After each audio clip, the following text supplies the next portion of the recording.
Apple খেতে খেতে মনে হলো, বাহ, আপেলটা তো বেশ মিষ্টি, এটা থেকে চারা তৈরি করলে কেমন হয়। এটা ভেবেই আপেলের বীজগুলোকে যত্ন সহকারে তুলে সেটাকে 12 ঘন্টার জন্যে জলে ভিজিয়ে রেখেছিলাম।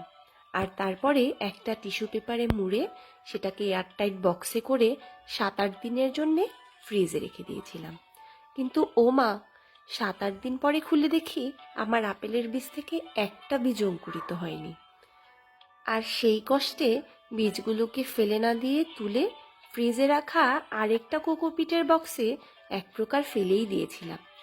ও মা, 20-25 দিন পরে দেখছি আমার সেই ফেলে দেয়া আপেল বীজগুলো থেকে বীজ অঙ্কুরিত হয়েছে। আর সেই জন্যই সেই বীজগুলোকে এখন নিয়ে এসেছি রোপণের জন্য।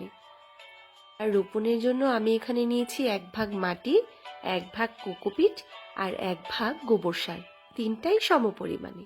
এবার এটাকে ভালোভাবে মিক্স করে তারপরে আমি ছোট ছোট গ্রো ব্যাগের মধ্যে মাটি ভরে নেব।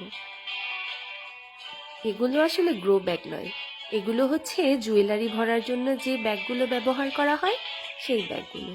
আমার কাছে গ্রো ব্যাগ নেই, আর তাই জন্যে বীজ উৎপাদনের জন্য আমি এই ব্যাগগুলোকেই ব্যবহার করি। ব্যাস, মাটি ভরার কাজ সমাপ্ত। আর এবার প্রত্যেকটা ব্যাগের মধ্যে আমি একটা একটা করে বীজ এইভাবে শিকড়টা নিচের দিকে দিয়ে বসিয়ে দেব। আর সবগুলো বীজ বসানো হয়ে গেলে আমি উপর থেকেও হালকা করে একটু মাটি দিয়ে দেব। আর তারপরে এবার দিয়ে দিচ্ছি প্রত্যেকটাতে জল। জলটা আমি এখন এমন পরিমাণে দেব যাতে মাটিটা একদম ব্যাগের নিচের যেই শুকনো মাটিটা আছে সেই মাটিটা পর্যন্ত ভিজে। ব্যাস, জল দেওয়া শেষ। আর এবার অপেক্ষা এই বীজগুলো থেকে চারা উৎপন্ন হয় কিনা সেটা দেখায়। এই যে, এই হচ্ছে 10 দিন পরে আমার চারার অবস্থা। এই দেখুন, কোনোটা উঠেছে, কোনোটা বা আবার উঠছে। আমি কিন্তু জানি না যে এই গরমের দেশে আদতেই আপেল গাছ থেকে আপেল হবে কিনা।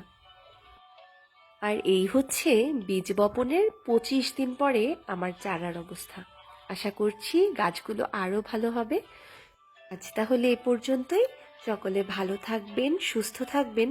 আর অবশ্যই ভিডিওটা কেমন লাগলো সেটা আমাকে কমেন্টে জানাতে ভুলবেন না।